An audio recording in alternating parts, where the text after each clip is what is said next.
अस्सलामुअलैकुम वरहमतुल्लाहि वबरकातुहू। तो उम्मीद करते हैं आप सब खैरियत से होंगे। तो अल्हम्दुलिल्लाह हम भी खैरियत से हैं। बने रहिए हमारे साथ शुरू से आखिर तक। इस्लामिक नॉलेज, हम आपके लिए इस्लाम की नॉलेज लेके आते हैं, जड़ते आपको इतनी कोशिश करते हैं समझाने की कि आपके समझ में आ जाए। तो जुड़े रहिएगा क्योंकि हम वही चीज़ लेके आते हैं सीधे आपको जन्नत की तरफ ले जाने वाली। क्योंकि आप भटक रहे हो, हम भटक रहे हैं, जो भी है इधर विधर यूँ दाएँ बाएँ, इन चीज़ों में हमारा कुछ भी नहीं रखा। तो चलिए, आप सल्लल्लाहु अलैहि वसल्लम ने बुराई और गीबत के बारे में क्या बताया, आज सिर्फ हम आपको बुराई और गीबत के बारे में ही समझाने वाले हैं। तो चलिए जुड़े रहिएगा। बिस्मिल्लाहिर्रहमानिर्रहीम व नुसल्ली व रसूलिर रहीम। तो आप सल्लल्लाहु अलैहि वसल्लम के बारे जो बातें हैं उन पर गौर कीजिएगा। आप ऐसे सुनकर हंसी मजाक मत बनाइए, कहीं तुम्हारा मजाक अल्लाह इस तरह ना बना दे कि दुनिया आपको उस नज़र से देखने लग जाए कि बड़ा दीनदार था, बड़ा ही अल्लाह वाला था, इसके साथ क्या हुआ। क्यों, अखलाक अच्छे कीजिए ना अपने। इंसान की नज़र में कितना भी इंसान बुरा हो, लेकिन अल्लाह की नज़र में, खुद की नज़र में अच्छा है ना, तो अल्लाह के सामने खड़ा होने में अभी वो घबराएगा नहीं, क्योंकि अल्लाह ताला उस पर वो रहमतें नाजिल फरमाएगा।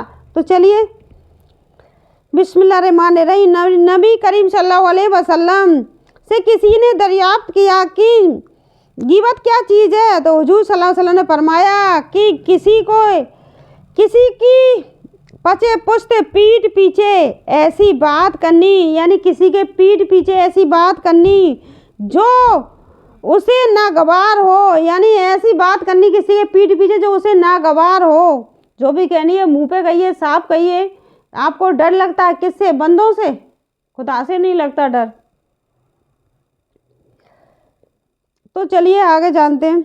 नागवार हो। साहिल ने पूछा कि अगर उसमें बाकियतन है, यानी उसमें बाकियतन ये बात मौजूद हो तो कहीं कहीं हुजूर सल्लल्लाहु अलैहि वसल्लम ने फरमाया जब ही तो गीबत है, अगर बाकियतन मौजूद ना हो तब तो बहुत बेहतान है। यानी उसके अंदर वो सारी जो तुम बुराई कर रहे हो ना, उसकी पीठ पीछे उसके अंदर सारी मौजूद है, तभी तो वो गीबत है। उसके अंदर कुछ भी नहीं है जो तुम उसकी बुराई कर रहे हो, तो वो तो आपने सरेआम उस पर इल्ज़ाम लगा दिया, बुहतान है। एक मरतबा नबी करीम सल्लल्लाहु अलैहि वसल्लम का 2 कब्रों पर गुजर हुआ, तो हुजूर सल्लल्लाहु अलैहि वसल्लम ने साथ फरमाया कि इन दोनों को अज़ाबे कब्र हो रहा है। एक को लोगों की गीबत करने की वजह से, दूसरे को पेशाब यानी पेशब से एहतियात न करने की वजह से। हुजूर सल्लल्लाहु अलैहि वसल्लम इरशाद है कि सूद के 70 से ज़्यादा बाब है। सबसे सहल और हल्का दर्जा अपनी माँ से जिना करने के बराबर है। यानी जो सूद खाते हैं ना, इसके 70 ज़्यादा, मतलब 70 गुनाह है, और इसमें गुनाह में सबसे ज़्यादा हल्का गुनाह अपनी माँ के साथ जिना करने के बराबर है। अल्लाह तौबा। और 1 दरहम सूद का 35 जिना से ज़्यादा सख्त है, और बेहतरीन सूद और सबसे ज़्यादा खबीस तरीन सूद मुसलमान की आबरू रेजी है। अहदीस में गीबत और मुसलमान की आबरू रेजी पर सख्त से सख्त वईदें आई है। मेरा दिल चाहता ताकि उनमें से कुछ मोतज़बा बड़ी तादाद में रिवायत जमा करूं, इसलिए कि हमारी मजलिसें इससे बहुत ही ज़्यादा पुर रहती हैं। मगर मजकूर दूसरा कि इसलिए कि कदर, यानी लगता था कि और ज़्यादा करें, तो इसलिए कहा था कि इसलिए कि इस कदर की एतबार करता हूँ। अल्लाह ताला हम लोगों को इस बला से, अल्लाह ताला हम सबको इस बला से, यानी सूद खाने की बला से, जो कितनी गुनाह की बात है, अपनी माँ के साथ जिना करना जो हल्का है, यानी उसने 2 दरहम सूद खाया तो 35 जिना से ज़्यादा सख्त गुनाह है, 35 जिना से ज़्यादा गुनाह है। तो अल्लाह ताला हमें इन चीज़ों से अपनी पनाह में रखे, लोगों को इसकी बला से महफूज फरमाए। अल्लाह ताला हम सभी लोगों को इसकी पनाह से महफूज फरमाए, यानी सूद खाने से हम सबको अपनी पनाह में रखे। और बुजुर्गों और दोस्तों की दुआ से मुझ सहकार को भी महफूज फरमाए, यानी बुजुर्गों और दोस्तों की दुआ से भी मुझे सहकार को भी अपनी पनाह फरमाए कि आमीन बोला करें, आमीन। कि बातिनी हमरा से कसरत से मुतबला हूँ, यानी अल्लाह ताला हम सबको अपनी पनाह में रखे। किबर व नसत, जहल व नफ गफलत, हिकत व कीना, बदजनी, यानी ये ध्यान से सुनिएगा, गौर से सुनिएगा, सुनकर ही मत रहिएगा, क्योंकि इसे अपने दिल में उतारिएगा। इन चीज़ों से अपने आप को बचा लीजिए। कोई आपको बचाने वाला नहीं है, कोई भी नहीं बचाने वाला। जिससे आप बुराई गीबत करके खड़े होकर कर रहे हो ना, वो भी आपको बचाने नहीं आने वाला। जबकि आपको पूरी बातें मालूम है, जड़ से पूंछ तक हदीस की बातें मालूम है, फिर भी आप बुराई गीबत कर रहे हो ना, तो आपसे ज़्यादा गुनहगार कोई भी नहीं है। क्योंकि जानबूझ के आप उस चीज़ को कर रहे हो, क्योंकि आप अपने आप को ज़बरदस्ती खुदा मान रहे हो, इसलिए कर रहे हो ना। तो ध्यान से सुनिएगा, क्योंकि ये चीज़ आपके और हमारे बहुत काम आने वाली है। तो ध्यान से सुनिएगा, गौर से। किबर व नफरत, यानी किबर व नखवत, जहल व गफलत, हिबद व यकीना, यानी कीना करना, किसी के बारे में बुरा सोचना, बदजनी, किबज व बद हैदी, रिया, बुगज, किसी के बारे में बुगज रखना, यानी इसका बुरा हो जाए। वह गीबत, दुश्मनी, कौन, बीमारी, यारब जो नहीं मुझ में हुई, आफिनी मिन कुल्ली दाइन, वकजीज अन्नी हाजती, इत्रली कल्बी सकीनी अंत सपीनी ली आलील, यानी अल्लाह ताला इन तमाम चीज़ों से हम सभी उम्मतियों को, हमें, आपको, सभी को पनाह में रखे, आमीन, अल्लाह सुम्मा आमीन। तीसरी चीज़ जिसके रोज़दार को ऐसा एहतमाम ज़रूरी है। तीसरी चीज़, ये तो दो चीज़ हुई हैं। तीसरी चीज़ रोज़दार के लिए एहतमाम करना, यानी झूठ और जो रिश्वत खाना है। तीसरी चीज़ जिसकी रोज़दार को एहतमाम ज़रूरी है, वो कान की हिफाजत है। हर मकरूह चीज़ से जिसका कहना और ज़बान से निकालना नाजायज़ है, इसकी तरफ कान लगाना और सुनना भी नाजायज़ है। बनी करीम सल्लल्लाहु अलैहि वसल्लम इरशाद है कि गीबत करने वाला और सुनने वाला दोनों गुनहगार हैं। गीबत करने वाला और सुनने वाला दोनों ही गुनहगार हैं, गुनाह में शरीक हैं, दोनों ही गुनहगार हैं, गुनाह में शरीक हैं। चौथी गुनाह में शरीक हैं। चौथी चीज़ बाकी आज़ाए बदन, यानी चौथी चीज़ है हमारी आज़ाए बदन। मसलन हाथ का नाजायज़ चीज़ के पकड़ने से, पाँव का नाजायज़ चीज़ की तरफ चलने से रोकना, और इसी तरह और बाकी आज़ा है बदन का इसी तरह पेट और इफ्तार के वक्त मुस्तबा चीज़ से महफूज रखना। जो शख्स रोज़ा रखकर हराम माल से इफ्तार करता है, उसका हाल उस शख्स का सा है कि किसी मर्ज के लिए दवा करता है, मगर उसमें थोड़ा सा संख्या मिला लेता है कि उस मर्ज के लिए तो वो दवा मुफीद हो जाएगी, मगर ये जहर साथ ही हल्का भी कर लेता है। यानी रोज़ा तो रखा, लेकिन हलाल नहीं खाया, हराम से उसने खा लिया, तो ये दोनों चीज़ उसके हो गई। तो पैरों को किस तरह रोकना है कि आपका पैर किसी बुरे काम के लिए जा रहा है, हाथ किसी बुराई के लिए, यानी चोरी के लिए बढ़ रहे हैं, किसी के एक तरीका भी आपने चोरी किया ना, उसका भी आपको हिसाब देना है, भर भर कर भी। पांचवी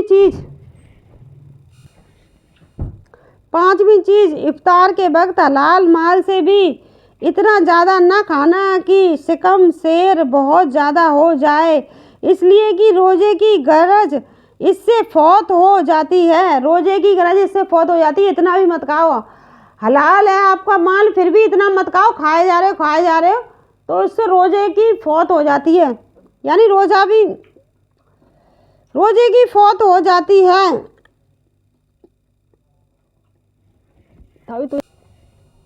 तो यानी रोज़े की गरज इससे फौत हो जाती है। मकसूद रोज़े से कबूते सहाबानियाँ, लिज्जत की ख्वाहिश और बहीमीनियाँ, हैवानी कामों की ख्वाहिश का कम करना है। कबूते नूरियानियाँ यानी मलकानियाँ का बढ़ाना। 11 महीने तक बहुत कुछ खाया। अगर 1 महीना इससे कुछ कमी हो जाएगी तो क्या हो जाएगा? क्या जान निकल जाएगी? तो अगर या क्या जान निकल जाती है? मगर आपने 11 महीना इतना कुछ खाया, 1 महीना नहीं, 1 महीना कम खाओगे तो क्या जान निकल जाती है आपकी? अगर हम लोगों को हाल है कि अवतार के वक्त तलाफी माफात पिछले को पूरा करना में और शहर के वक्त हिफ्ज़े मातजुम में आगे की हिफाजत में इतनी ज़्यादा मिकदार खा लेते हैं कि बग़ैर रमज़ान के और बग़ैर रोज़े के हालात की इतनी मिकदार खाने की नौबत भी नहीं आती कि रमज़ान मुबारक में, यानी हम लोग रमज़ान मुबारक में ज़्यादा खा लेते हैं और दिनों में इतना नहीं खाते। तो रोज़े की गरज यानी कहले इब्लीस और सहबते नफासिनियाँ तोड़ना कैसा हासिल हो जाता है? अगर आदमी इफ्तार के वक्त इस मिकदार की तलाफी कर ले, ताज फौत हुई। हकीकतन हम लोग बुजूजी इसके लिए अपने खाने की औकात बदल देते हैं, इसके सिवा कुछ कमी नहीं करते, बल्कि और ज्यादा मुक्ति अनवाज कर लेते हैं। मतलब रोज़ों में हम अपने खाने में कोई कमी नहीं करते, हालांकि और ज़्यादा बढ़ा लेते हैं। बगैर रमज़ान के मैयस नहीं होती। लोगों की आदत कुछ ऐसी हो गई कि उम्दा आयजा रमज़ान के लिए रखते हैं और निफस दिन भर के फाके के बाद जब उन पर पड़ता है तो खून ज़्यादा शेर होकर खाता है, यानी खूब शेर होकर खाता है। तो बजाय कबूते सहबानियाँ के ज़ईफ़े होने और भड़क उठती है, यानी जो आग जो हमारे दिन भर हमारे जो शरीर में भूख की जो आग लग रही होती है ना, फिर हम एकदम ऐसे खाते हैं ना तो वो आग और ज़्यादा भड़क जाती है, यानी शरीर हमारा फ़ायदा होने की बजाय और ज़्यादा नुकसान कर रहा होता है। हमें वो चीज़ आराम से खानी है ताकि वो जो आग लग रही है ना उस पर धीरे धीरे से पानी पड़ेगा तो वो बुझ जाए, यानी उसमें ऐसे डालते हो धरामा तो और ज़्यादा भड़कती है वो आग और जोश में आ जाती है और मकसद के खिलाफ और इसके मशरू होने की मुताला, यानी इतनी जोश में आ जाती है वो आग भूख की। और फिर लोग कहते हैं पेट खराब हो गया, डकार आ रही हैं, जे आ रही हैं, बैठा नहीं जा रहा, वो नहीं करा जा रहा, ये नहीं करा जा रहा, मतलब इस कदर उसके ऊपर डालते हैं कि वो इतना भारी हो जाता है। उसके मशरू होने की मुताबिक मुनाफे मकसूद हैं वे सब जब हासिल हो जाते हैं, यानी नबी करीम सल्लल्लाहु अलैहि वसल्लम का इरशाद है कि शैतान आदमी के बदन में खून की तरह चलता है। शैतान आदमी के बदन में खून की तरह चलता है। इसके रास्तों को भूख से बंद करो, यानी शैतान के रास्तों को भूख से बंद करो। तमाम आज़ा का शेर होना नफस के भूखा रहने के मौफूफ है। जब नफस भूखा रहता है तो तमाम आज़ा भूखे रहते हैं। दूसरी गैर रोज़ से फुकरा के साथ तहस्सुब यानी तंगदस्त लोगों से मिलता जुलता है और उनके हाल पर नज़र है, वो भी जब ही हासिल हो जाती है जब शहर में मैदे को दूध जलेबी से इतना न भर ले कि शाम तक भूख ही न लगे। फुकरे के साथ गुस्सा, यानी अपने पेट को इस तरह ना भरें जैसे रोजे में भर लेते हैं फुकरा दिन भर, तो हम उस फुकरे की तरह रहें। उसे बेचारे जो आसपास हैं उनको खाने को नहीं मिलता है, फिर हम लोग उसे दूध जलेबी जो भी मिलता है उस चीज़ से उसको इस तरह भर लेते हैं, वो आग और ज़्यादा भड़क जाती है। तो आज के लिए बस इतना ही, अगली वीडियो मिलेंगे। अगर आपको हमारी वीडियो अच्छी लगती है प्लीज़ लाइक और शेयर किया करें और ज़्यादा से ज़्यादा दुआ कीजिए करें। तो वीडियो लंबी हो रही है और हमारा टाइम ज़्यादा हो रहा है तो हम जल्दी बंद करते हैं। तो अगली वीडियो में हम आपको समझाने की कोशिश करेंगे रोज़े के बारे में कि रोज़ा हमारी ढाल है तो उसको अपनी ढाल बनाएं। झूठ और बुराई गीबत इन बुरी चीज़ों से हटें, बुरे लोगों से अपने आप को दूर रखें। बुरे लोगों की जितनी भी बुरे लोगों से आप हट सकोगे ना अपने आप को बहुत सुकून में पाओगे। अकेले ही आप इतने सुकून में पाते हो क्योंकि अपने अल्लाह से आप बात कर पाते हो, खुद को जान पाते हो, अल्लाह को जान पाते हो। इतना ही आपके लिए काफ़ी है क्योंकि हमें अपना हिसाब देना है, आपको अपना हिसाब देना है। सिर्फ इंसान को अपने ही हिसाब देना है, कोई किसी का हिसाब देने वाला नहीं है। तो अपने अखलाक को सही रखिए, अपनी मग़फ़िरत करिए। इस रोज़े में, इस रमज़ान के महीने में भर भर कर दुआ कीजिए। अल्लाह ताला उन तमाम बुरे लोगों से हमारी हिफाजत करे, पनाह में रखे। अल्लाह ताला तमाम बुरे बुग़्ज़ लोगों से, जो बुरे लोग हैं हमारा बुरा चाहते हैं, अल्लाह ताला हमें अपनी पनाह में रखे। उन बुरे लोगों से, बुरी सोचों से, जो आसपास हमारे बुराइयां भटक रही हैं, तमाम बुरे लोग हैं, उनसे अपनी पनाह में रखे अल्लाह ताला। बस अल्लाह से यही दुआ है, और आप भी हमारे लिए दुआएं किया करें। अल्लाह ताला सभी को अपनी दुआ में याद रखना। आज के लिए बस इतना है। अस्सलामु अलैकुम वरहमतुल्लाहि वबरकातुहू।